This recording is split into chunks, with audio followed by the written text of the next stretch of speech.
দেখুন, সর্বপ্রথমে আমি সকলকে আমার নমস্কার, প্রণাম, ভালোবাসা জানাই।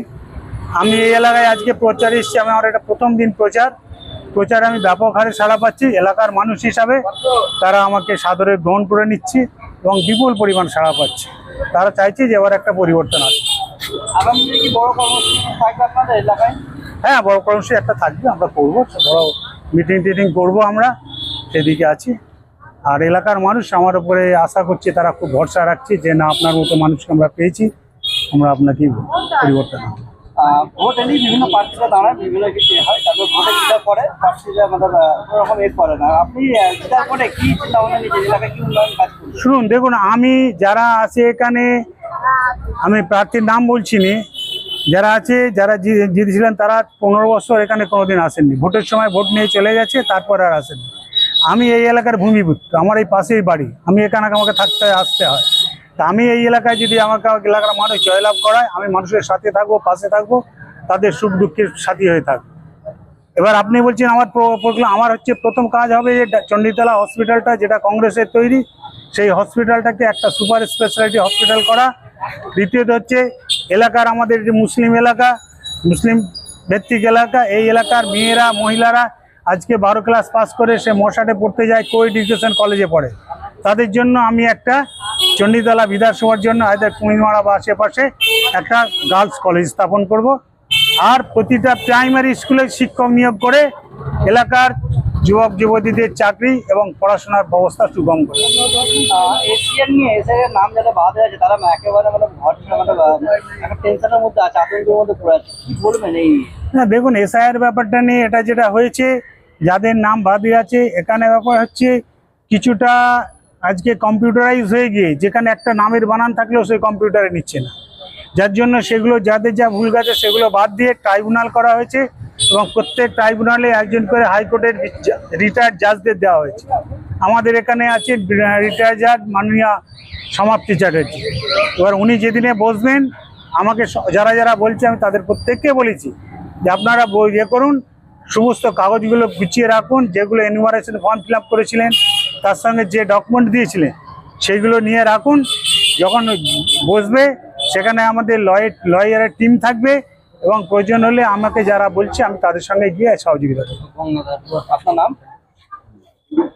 আমার নাম শেখ আবু আব্বাস উদ্দিন। আমি পেশায় আইনজীবী আর মানুষের স্বার্থে কাজ করার জন্য আজকে নেমেছি। আমি দীর্ঘদিন ধরে জাজমেন্ট কংগ্রেসের একজন সৈনিক হিসাবে কাজ করি। কি বলবো, জিজ্ঞাসা করো এবারে।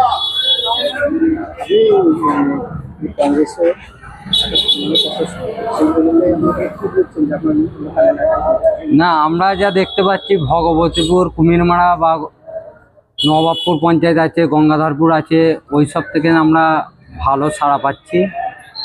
আমরা দেখতে পাচ্ছি যে আমাদের এরিয়ায় কংগ্রেসের প্রভাব খুবই ভালো আছে।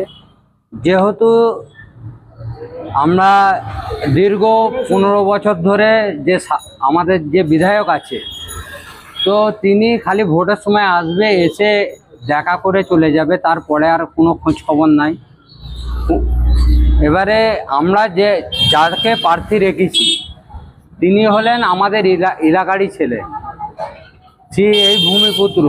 তো অবশ্যই তাকে দায়ী বিপদে পাওয়া যাবে বা পাওয়া যায়।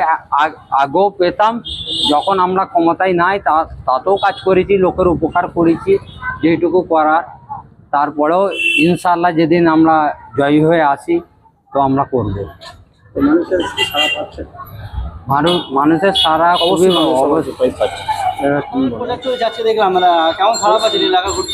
দেখুন, আমাদের ভগবতীপুর গ্রাম পঞ্চায়েতে আজকে আমরা প্রথম প্রচার শুরু করলাম। আমরা যে প্রচারের অঙ্গটা রেখেছিলাম যে ডোর টু ডোর আমরা মানুষের সাথে মিট করবে, কারণ আমাদের প্রার্থী ছাড়াও অন্য দলের যারা প্রার্থী আছে বা প্রার্থী যারা রয়েছে, তাদেরকে দেখতে পাচ্ছি তারা হুটখোলা জিপে তার গাড়িতে করে বেরিয়ে চলে সাধারণ মানুষের কথা, সাধারণ মানুষের সমস্যা তারা কোনো রকমভাবে শুনছে না বা শোনার চেষ্টাও তারা করছে না। এই মুহূর্তে আমাদের চণ্ডীতলার যে মূলত সমস্যা রয়েছে, আমাদের চণ্ডীতলা বিধানসভায় যে চণ্ডীতলা হসপিটালটি রয়েছে, যেটি আমাদের বিগত কংগ্রেসেরই তৈরি, আমাদের কংগ্রেসের যে এমএলএ ছিল মাননীয় প্রয়াত কাজী শফিউল্লাহ সাহেব, সেই হসপিটালের যে বর্তমান যে দুর্দশা, মানে খুবই খারাপ। এবং দীর্ঘ 15 বছর এই এলাকার যিনি বিধায়ক নির্বাচিত হয়েছেন মাননীয় বিধায়িকা সাথী খন্দকার, এলাকার হসপিটালটা উন্নয়নের জন্য 100 বেসের হসপিটাল উন্নয়নের জন্য আমরা ডেপুটেশন দিয়েছি, দাবি জানিয়েছি, কিন্তু খুব দুঃখের সাথে বলতে হচ্ছে 15 বছর নির্বাচিত হয়েও সেই বিধায়িকা বিধানসভাতে এবং লোকের কাছে হসপিটাল নিয়ে কোনো রকম কথা বলেনি এবং মানুষের আরও মূলত সমস্যা রয়েছে, সেগুলো শুনছি, আমরা সেটাও তুলে ধরার চেষ্টা করছি এবং আগামী দিনে এর নির্বাপন অবশ্যই করব। হুগলি জেলায় গ্রামীণ চিকিৎসা ব্যবস্থার বিপ্লব ঘটাতে চলেছে সঞ্জীবনী হেলথ কেয়ার নার্সিং হোমের সৌজন্যে 24 ঘন্টায় আইসিইউ পরিষেবা ও স্বাস্থ্যসাথী কার্ডে একেবারে বিনামূল্যে অপারেশন। এখানে পাবেন বিশেষজ্ঞ ডাক্তার দ্বারা পরিচালিত মেডিসিন, শিশু বিভাগ, অর্থোপেডিক বিভাগ, সার্জারি বিভাগ, গাইনি বিভাগ, urology, nephrology, pathology, ECG, X-ray সহ সিটি স্ক্যানের সুবিধাযুক্ত একমাত্র নার্সিং হোম। যোগাযোগ করুন Sanjeevani health care nursing home 7432808135 অথবা 9800878028, শিয়াখালা, শ্রীপতিপুর, হুগলি।